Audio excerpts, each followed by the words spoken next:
우리 함께 합독하겠습니다. 모세와 아론의 인도로 대로를 갖추어 애굽을 떠나 이스라엘 자손들의 노정은 이러하니라. 모세가 여호와의 명령대로 그 노정을 따라 그들이 행진하는 것을 기록하였으니 그들이 행진한 대로의 노정은 이러하니라. 그들이 첫째 날 6달에 나암셋을 떠났으니 곧 유월절 다음 날이라.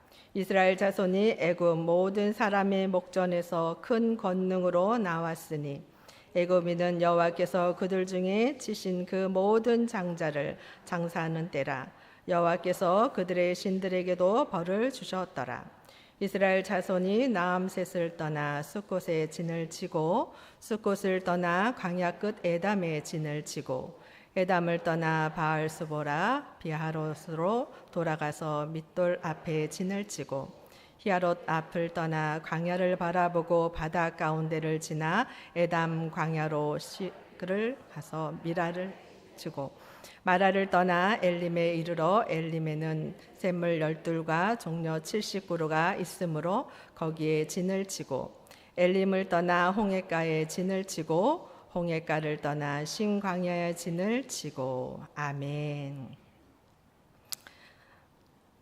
기억하라 인도하시는 하나님이라는 제목으로 우리가 하나님의 말씀을 전하고자 합니다. 민수기 33장은 단순히 여정을 기록한 장이 아닙니다. 이 짧은 한 장에는 많은 스토리가 숨어져 있고 희노애락의 모든 인생의 그 모든 과정들이 기록되어 있다고 볼 수 있습니다. 33장에서는 하나님의 인도하심을 신앙적으로 회고하는 장이기도 하지만 또 마지막 부분에 가면 가나안 땅을 정착하기 위해서 반드시 해야 될 부분에 대해서 이렇게 말씀하시는 장입니다. 근데 오늘 이 전체의 장을 다 할 수는 없고요. 11장에 이렇게 딱 11절에 딱 끝나는 걸로 이렇게 의문을 갖는데 진을 치고 하면 너무나도 많이 되기 때문에 11절까지 이렇게 제가 본문을 끊었습니다. 각 장마다 하나님과의 깊은 추억이 깃들어져 있습니다. 각 장소마다 우리가 이 장소는 여러분 우리가 어느 곳을 가면 내가 거기는 어떤 추억이 있다 이런 장소들이 있지 않습니까? 몇 년 전에 우리 아들이 군대를 갔다 와서 저한테 엄마 구서동에 한번 가고 싶어요 이러더라고요. 구서동은 제가 부산에 처음 와서 터를 닦은 곳입니다. 거기서 우리 아들이 6학년 때까지 자라고 제가 이제 전임 사역을 하면서 이렇게 옮겨졌는데 그 동네를 이렇게 한번 가자는 것이에요, 저녁에. 그래서 저녁에 갔다 왔는데 엄마 내 이 놀이터에서 얼마나 많이 놀았는지 몰라. 여기서는 뭐 했어, 여기서는 뭐 했어. 이런 추억들을 다 얘기를 하더라고요. 그러면서 이 놀이터가 너무 작다는 것이에요. 그 어렸을 때 보면 놀이터가 너무 컸는데 엄마 너무 작아 이렇게 얘기를 하더라고요. 그것처럼 오늘 이 민수기 33장에 있는 모든 장소에는 희노애락, 때로는 두려움도 있는 곳의 장소들도 있습니다. 우리의 인생의 여정 또한 그렇습니다. 우리의 힘으로 인생을 다 살아온 것 같지만 돌아보면 내 힘으로 산 것이 아니구나. 보이지 않는 하나님의 손길과 은혜의 깊은 간섭 속에서 내가 인생을 살았구나라는 고백이 있을 수 있습니다. 하나님을 버리고 떠나서는 살 수 없는 게 우리의 인생이죠.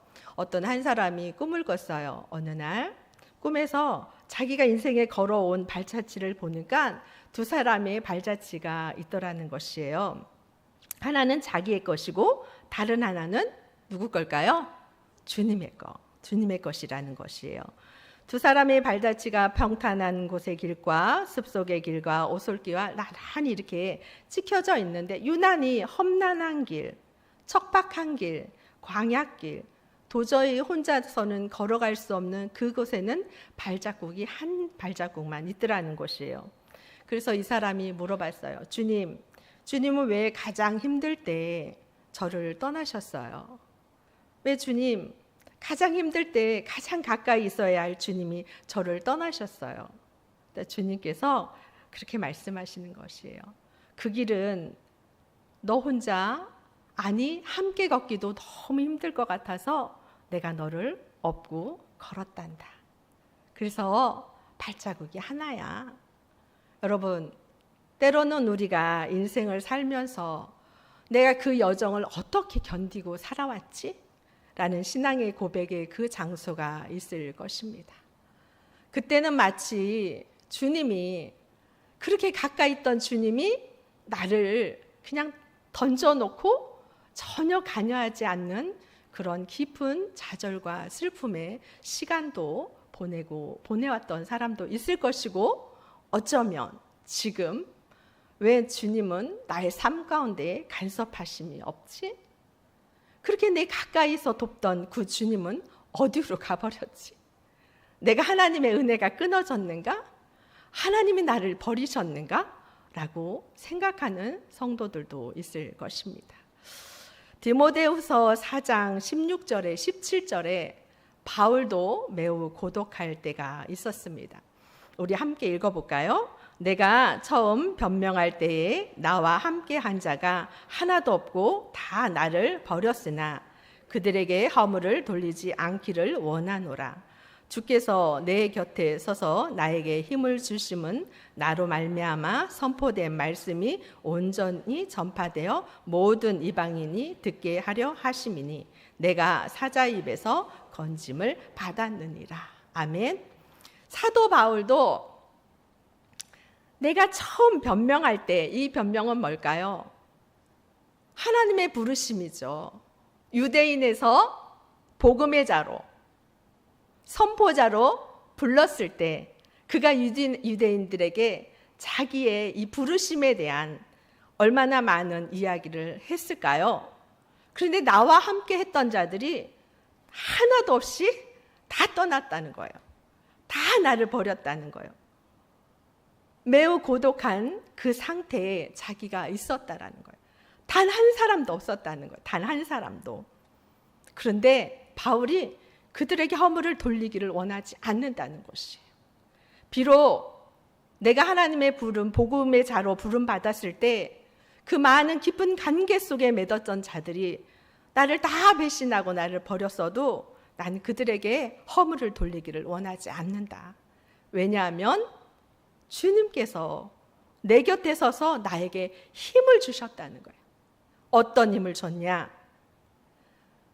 말씀을 온전히 전파할 수 있는 힘을 주셨다는 것이에요. 마치 그 상황이 바울이 겪고 있는 그 고난의 복음을 전하는 그 자리가 사자의 입이 막 벌어져서 막 달라드는 것과 같은 그 영적 싸움 속에서 주님은 부르신 자에게 그 사명을 다 감당할 수 있도록 건져주셨다는 것이, 온전하게 복음의 자로서 그것을 다 감당했다. 그러니 내가 그들에게 허물을 돌릴 필요가 없다. 이 얘기를 하는 거예요. 바울이 디모데후서를 쓴 이때는요, 바울이 순교당하기 직전이에요. 직전. 죽음이 자기 앞에 왔다는 걸 알아요. 그런데 이 죽음은 사단이 원하는 죽음이 아닌 거예요. 영광의 죽음인 거예요. 영광의 죽음. 죽음도요, 죽음의 질이 다 다릅니다. 사단에 의해서 믿음을 잃고 죽는 건 그것만큼 비참한 죽음이 없는 거예요. 복음자에게. 그러나 사단이 이겼다라고 생각한 그 순간 하나님은 그 복음자에게, 복음을 선포하는 그 자에게 모든 사명을 감당한 후에는 순교를 하게 하셨다는 것이에요. 그것은 뭘까요? 사단의 계계에 넘어지지 않았다는 거예요. 우리의 믿음의 성도는 잊지 말아야 될 걸, 하나님의 백성이 잃어버리지 말아야 할 건 믿음을 잃지 않는 것이에요. 주님을 따라가는 그 믿음을 잃지 않는 것이에요. 우리가 하나님의 언약의 말씀을 붙잡고 승리할 수 있는 방법이 무엇일까요? 그 원리가 사실은 오늘 민수기에 있는 거예요. 민수기의 이 작은 장은 40년의 세월을 기록한 장이에요. 한 장에. 42곳이라는 그 장소가 나옵니다. 하나님께서 여기서 반복되는 것은 진을 치고 진을 치고 진을 치고예요. 진을 치고 떠나고 진을 치고 떠나고 진을 치고 떠나는 게 복음자의 삶이고 그리스도인의 삶인 것입니다. 여기서 첫 번째 이스라엘 민족이 떠났던 장소는 어딜까요? 람셋이에요. 람셋. 이 람셋은 어떤 곳이냐? 람셋은 이스라엘 민족이 그죠? 이스라엘이라는 가정이 먼저 요셉이 들어간 그 애굽 땅에 가장 좋은 그 땅인 거예요. 목촉하기에 너무 좋은 땅, 그것은 하나님이 예비하시고 준비하시고 그곳에서 기르시고 양육했던 그 땅이 람셋입니다. 람셋. 이 람셋은 하나님께서 이스라엘 민족에게는 복의 자리고 생명의 자리고 보호의 자리고, 그러한 그 자리가 하나님의 방법이 바뀌면, 계획이 바뀌면 어떤 장소로 변할까요? 여러분, 우리에게 복의 자리라 할지라도 하나님이 보실 때 아니 이제는 이 자리가 아니야 라고 말한다면 그 자리는 복의 자리가 아닌 거예요. 람셋이라는 곳에 그들에게 진을 치게 하고 거기서 이스라엘 민족이라는 방대한 민족이 생겼죠. 그들이 방대한 민족이 되었지만 그들은 노예의 자리로 전락하고 말았습니다. 그때 하나님께서는 이제는 그들을 어떻게 하셔요? 이끌어내십니다. 그래서 어떻게 하냐면 그들에게 이끌어내는 그 자리가 고통의 자리, 죽음의 자리, 그들에게 생명의 자리고 보호의 자리였던 람셋이라는 곳이 이제는 고통의 자리, 눈물의 자리, 두려움의 자리, 죽음의 자리가 돼버린 거예요. 어떻게 해요? 그것을 어디서 말하고 있죠? 3절에서 말하고 있죠. 3절 이렇게 얘기하잖아요. 그들이 첫째 달 15째 날에 람셋을 떠났으니 곧 유월절 다음 날이라 이렇게 써요. 그들이 떠난, 람셋을 떠난 그 시간은, 그 날은 유월절 다음 날이라는 거예요. 유월절은 무슨 날일까요? 이스라엘 민족에게는 해방의 날이요, 기쁨의 날이요, 구원의 날이지만 애굽 땅 그들에게는 절망의 날이요, 좌절의 날이요, 비통의 날이요, 죽음의 날이요, 애통의 날인 거예요. 애굽이라는 그곳에 종으로 있었던 그들에게는 애굽의 그 백성들이 죽음과 비통과 애통과 그러한 자리에 그들은 있을 수가 없어요. 있으면 그들은 어떻게 될까요? 똑같이 그들에게도 죽음이 올 것입니다. 하나님은 유월절 다음 날 그들을 떠나도록 하셨어요. 하나님은 어떤 분이시냐면 참 사랑이 많으시지만 참으로 하나님은 참으로 두려운 분이기도 하셔요. 애굽에게는 하나님이 참으로 두려운 분이지 않습니까? 이스라엘 자손이 애굽의 모든 사람의 목전에서 큰 권능으로 나왔으니 이랬어요. 애굽의 모든 사람의 목전에서 큰 권능, 하나님의 권능이 모든 사람이 볼 수 있도록 나타났다는 것이에요. 이 권능으로 애굽인들에게는 큰 슬픔과 좌절이 있었던 것이죠. 그러나 이스라엘 민족에게는 그 권능을 바라보고 어떻게 해요? 하나님은 이렇게 대단한 분이시구나. 그분을 따라 그들은 그곳을 나와 어디서 진을 칩니까? 스콧이라는 곳에 진을 쳐요. 여러분 33장의 주제는 뭐냐면 기억하다.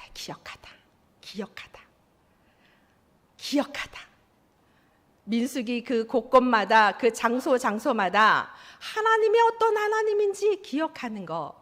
기억하다는 원어로는 자카르요.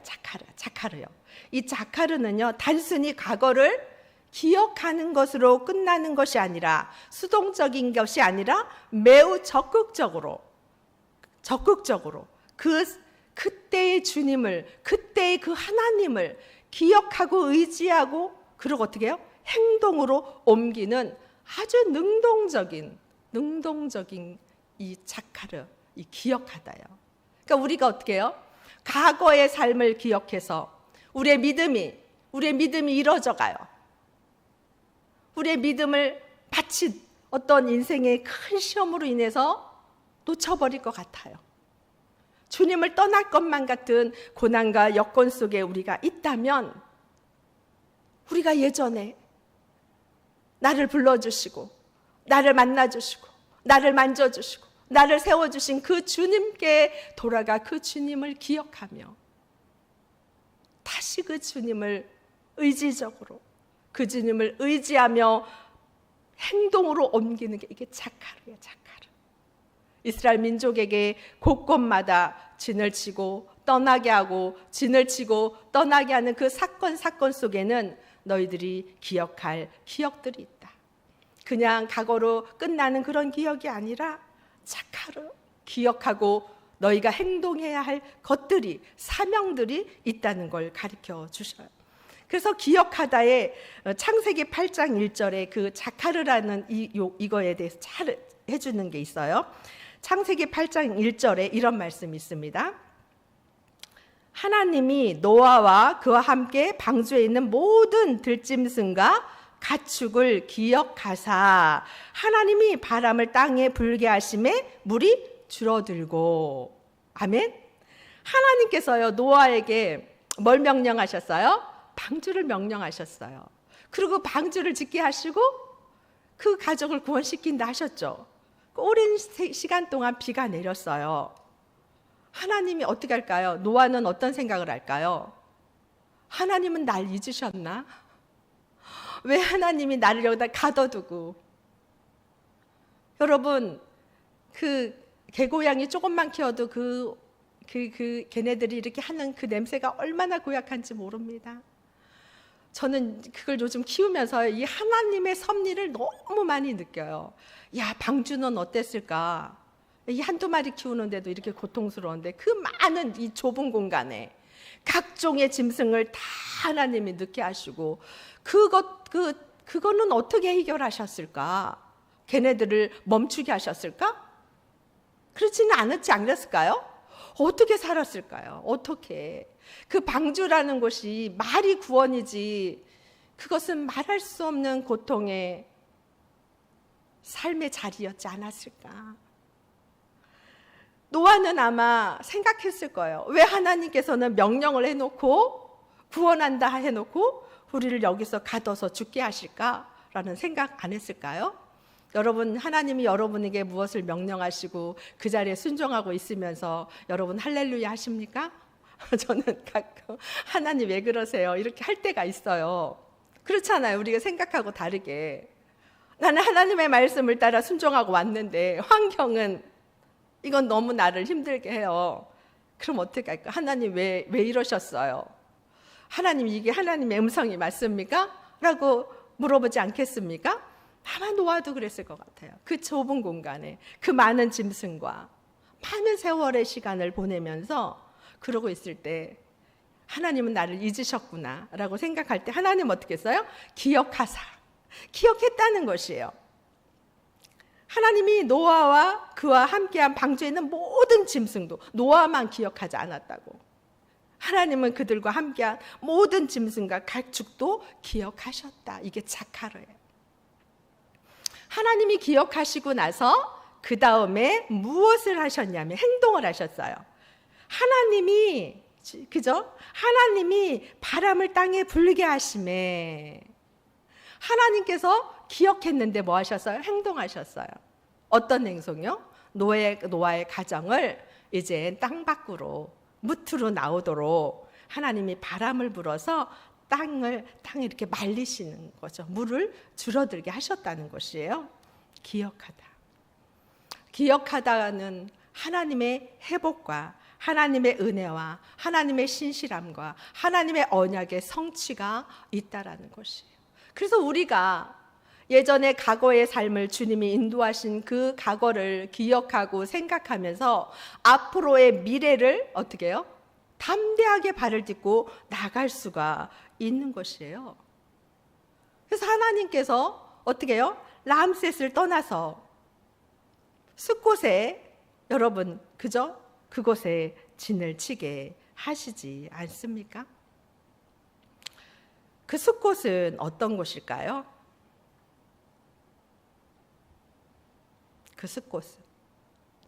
그 숫곳은 람셋이라는 그 고통의 자리를 어떻게 해요? 벗어나서 인도함을 받아서 그곳에 잠시 머무는 것이에요. 숫곳이라는 뜻은 장막이라는 것이에요. 초막이라는 것이에요. 그러니까 하나님께서 그렇게 람셋이라는 그 고통의 자리를 벗어나서 숫곳이라는 곳에 잠시 하나님이 또 머물도록 하는 것이에요. 람셋은 참 화려했어요. 애굽 땅은. 숫곳은 언어 그대로 초막, 오두막이에요. 초라하잖아요. 그죠?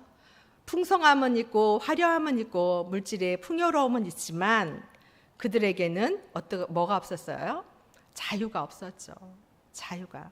그러나 숫곳은 초막이고 오두막이지만 그곳에는 자유가 있는 것이에요. 그 초라한 그 자리에 하나님의 임재가 아주 충만히 있는 것입니다. 그러니까 우리 동네 중앙교회도요. 화려하지만 주님의 은혜와 임재가 없으면 안 되는 것이에요. 왠지 초라한 느낌이 들지만 말할 수 없는 하나님의 그 임재, 하나님의 도우심, 하나님의 강력한 주의 성령이 충만할 때 그때 비로소 그 다음 단계를 어떻게 해요? 인도함을 받을 수 있는 것이에요. 숫곳에서 어디로요? 에담이라는 곳으로 우리가 인도함을 받는 것이에요.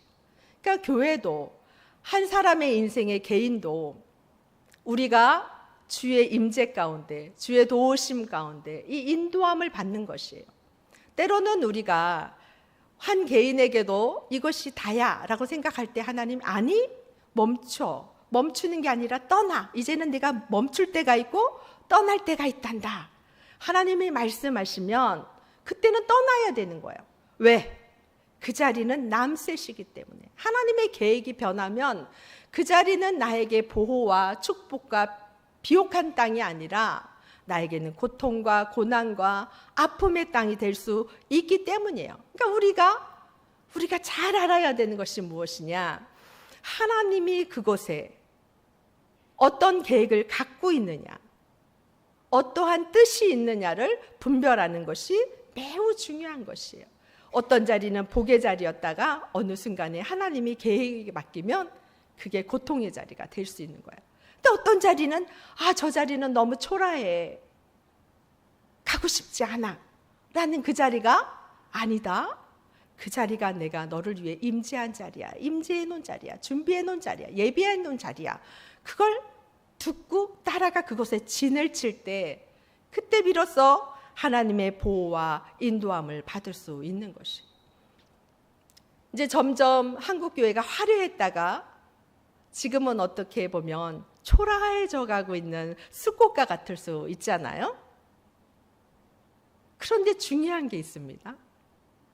초라해 보일지라도 그곳에 주의 임재가 있다면, 주의 성령의 도우심이 있다면 그것은 가장 왕성한 한국교회라는 생각을 저는 합니다. 교회가 잊지 말아야 될 게 무엇일까요? 예수 그리스도의 이름의 권세입니다. 복음의 능력이에요. 아까 사도 바울이 말한 것처럼 다 나를 떠났다고. 그러나 주님이 나와 함께 했다고. 한국교회가 그러할 때인 거예요. 화려함이 막 벗어지면 어떨까요? 교회의 화려함으로 말미암아 그 화려함의 덕을 보고자 불의 불나방이 달라들듯이 달라들 수 있어요. 근데 그 화려함이 벗어지면 초라해 보이고 한국교회가 점점 뭐 코로나 이후로 손가락질을 당하고 막 이럴 때 어떻게 해요? 전도가 어때요? 하기가 어려워지잖아요. 그죠? 그때 비로소 하나님의 임재가 임하는 거예요. 하나님의 임재가 임하면요, 그때는 뭐가 들어오는 거예요? 알곡이 들어오는 겁니다. 알곡이. 마지막 때에 뭐예요? 알곡. 쭉정이는 떨어져 나가고요, 알곡만 남아있게 되는 것입니다. 숫곳이라는 이곳에서는 누룩이 없는 무교병을 먹었어요. 람셋이 살을 때는 종이었지만 그들은 어쩌면 누룩이 있는 폭신폭신하고 맛있는 빵을 먹었을 수 있어요. 근데 그게 눈물의 빵일 수 있겠죠? 지금은 숫곳에서 누룩이 없는 무교병의 빵을 먹지만 하나님의 강력한 임재를 경험하고 하나님의 일하심을 경험하고 하나님의 사람으로서의 정체성이 분명해지는 그러한 장소인 것이에요.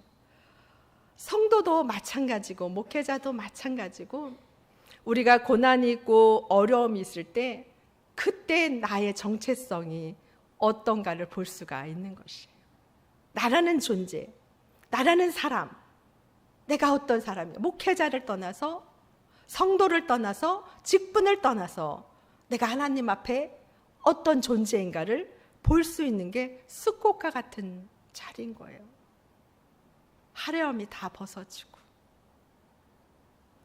모든 것을 종이었지만 취하고 사는, 어쩌면 우리가 람셋을 사는 것처럼 많은 것을 가졌으나 우리는 많은 것에 종이 되어 살아가고 있는 우리의 현실에 우리 성도님들이 있지 않습니까? 비아하롯이라는 이곳에서는 진퇴양난인 것이에요. 열심히 정말 주님의 인도함을 따라서 왔는데 앞에는 홍해고 뒤에는 애국 군대가 쫓아오는 거죠. 야, 이제 숫곳에서 좀 편했나? 하고서 하나님이 진을 거두래요. 걷어서 떠났어요. 진을 치래요. 비아하롯이라는 그곳에서 거기서 머물렀는데 앞에는 홍해인데 뒤에는 애국군이 쫓아와요. 그때 뭐 할까요? 이들은 하나님을 원망하겠죠. 하나님 왜 그러셨냐고, 우리를 왜 나오게 해서 여기서 죽게 하시냐고. 뭐 했을까요? 하나님 앞에 막 달라들었겠죠. 모세에게 막 달라들었겠죠. 그렇잖아요? 막 달라들잖아요. 우리도 기도 그렇게 하잖아요. 하나님 왜 그러셨냐고, 왜 그렇게 하셨냐고, 저한테 이렇게밖에 할 수가 없으시냐고. 할 수 있잖아요. 그때 열리는 거예요. 그때 홍해가 열리고 그때 주님을 경험하는 거예요. 우리가요, 사람 의지할 수 있잖아요. 사람한테 쫓아가는 게 우리입니다. 우리가 어디서 조금이라도 도움받을 수 있는 사람 있잖아요. 그렇게 가는 게 인간이에요. 근데 하나님께서 아무데도 이러지도 못하고 저러지도 못하게 한다는 건 뭐냐? 내가 너에게 내가 내 하나님이 됨을 내가 보여줄게. 내가 보여줄게.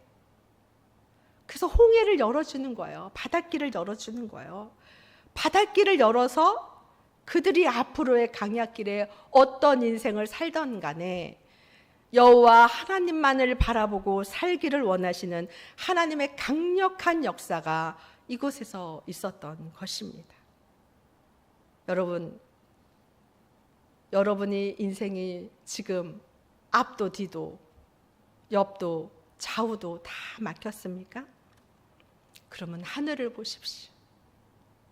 하늘을 향해 부르짖으십시오. 그럼 하나님께서 예비한 것을 여십니다. 아멘? 그건 저에게도 마찬가지라는 메시지를 생각합니다. 너 내게 부르짖어봐. 내가 어떤 존재인지 내가 너에게 보여줄게. 다 막혔다 생각하니? 네 계획과 다르다고 말하니? 아니, 내가 너에게 보여줄 게 있어. 나를 향해 부르짖어봐. 내가 너의 인생 안에 앞으로의 길에 내가 어떤 존재인지 앞으로의 많은 광야길과 같은 인생길에 내가 너와 어떻게 함께 걸어갈 건지 내가 보여줄게. 내가 보여줄게. 그것이 홍일길입니다. 그러한 은혜가 우리 성도님들에게 저에게도 있기를 바랍니다. 아멘. 하나님은 그런 분이시에요. 우리가 하나님을 기억하는 거, 어떤 하나님? 각 장소마다 하나님이 진을 치게 하시고 걷게 하신 때마다 하나님의 존재가 어떤 분인지를 가르쳐 주시는 그 하나님을 기억하라는 것이에요. 앞으로 남아있는 인생의 여정도 네가 어떠한 상황 속에 처할지라도 내가 너를 여전히 인도할 것이고 과거에 너를 인도했던 것처럼 앞으로의 모든 인생길에 내가 너와 함께하니 너는 걱정하지 마. 너는 걱정하지 말고 너는 나만 의지하고 따라와. 사람도 두려워하지 마라. 환경도 두려워하지 마라. 여건도 두려워하지 마라. 그 누구도 두려워하지 마. 너는 네 마음의 중심을 나에게 두고 살아. 아멘. 그런 은혜가 우리 성도님들에게 있기 바랍니다. 아멘. 세상 나가서도 마찬가지예요. 사회 나가서도 그리스도인은 세상 방법 통하지 않습니다. 세상 방법 통하는 건 하나님이 버려놓은 거예요. 세상 방법 통하지 않은 게 그리스도인이에요. 세상 방법대로 하려고 하면 더 안 되는 게 그리스도인이에요. 왠 줄 아세요? 내가 네 인생의 주인이기 때문에. 하나님이 그 말씀하시는 거예요. 세상 방법과 다르게 하나님의 말씀을 붙잡고 읽으면서 하나님이 주시는 방법대로 가는 거예요. 사람들이 볼 때는 참 어리숙하다. 어떻게 저렇게 어리숙할까 해도요, 끝을 어떻게 해요? 봐야 됩니다. 그리스도인은 그 끝을 봐야 되는 거예요. 시편에 이런 말씀이 있어요. 시편 27편 10절에 내 부모는 나를 버렸으나 여호와는 나를 영접하시리다. 부모는 버렸대요. 그 버린 그 자식을 어떻게 해요? 하나님이 받는다는 거예요. 세상이 여러분을 버렸습니까? 하나님이 받는다는 것이에요. 제도가 여러분을 버렸습니까? 하나님이 받는다는 것이에요. 내가 너희를 고아와 같이 버려두지 아니하고 너에게로 오리라. 하나님께서 요한복음 14장 18절에 그러잖아요. 내가 너희를 고아와 같이 버려져 있습니까? 내가 너한테 온다는 거야. 주님이 온다는 거야. 주님 온다는 거. 이사야 49장 15절 말씀, 이런 말씀이 있어요. 같이 읽어볼까요? 여인이 어찌 그 젖먹인 자식을 잊겠으며 자기 태에서난 아들을 긍휼히 여기지 않겠느냐. 그들은 혹시 잊을지라도 나는 너희를 잊지 아니할 것이라. 아멘. 이거 대단한 거잖아요. 젖먹이는 엄마가 젖먹이는 그 애를 잊을 수 있어요, 없어요? 못 잊죠. 여인들은 너무나도 잘 알잖아요. 근데 잊을 수 있을지라도 나는 결코 너를 잊지 않겠다. 아멘. 하나님이 주신 언약 붙잡으십시오. 하나님이 잊은 것 같지만 우리의 인내를 보시는 것이에요. 우리의 태도를 보는 것이에요. 여러분, 이 태도가 얼마나 중요한지를 아세요? 일타 강사가 그 얘기 하더라고. 저도 그거 생각하거든요. 혼자 있을 때 자기는 어떤 사람인가 보면 그 사람은 자기의 태도를 볼 수 있잖아요. 태도는요, 그 가문도 이기고요, 돈도 이기고요, 학벌도 이기고 다 이기는 그 맞거든요. 그러니까 뭐냐? 태도. 하나님이 우리를 어떤 모습을 보냐? 우리의 마음의 중심의 태도를 보는 거예요. 태도. 사람은요, 우리의 모습만 보잖아요. 그죠? 하나님은요, 우리의 중심의 작은 움직임도요, 다 아셔요. 그 하나님께서 잊지 않겠다는 것이에요. 그분을 신뢰하고, 그분의 지금까지 인도하심을 기억하고, 앞으로 하나님께서 우리의 인생을 인도할 것이라는 것을 기억하시고 그 하나님을 신뢰하고 살아가는 우리 모든 성도님들이 되시기를 주님의 이름으로 축복합니다. 아멘. 기도하겠습니다. 사랑의 하나님, 참으로 감사합니다. 하나님, 많은 여정 속에 하나님을 기억하도록 그 장소마다 인생의 사건들을 두신 하나님 아버지, 하나님은 기억하시고 하나님은 절대 잊으시지 않고 언약을 주신 걸 꼭 성취하시는 하나님을 우리가 신뢰합니다.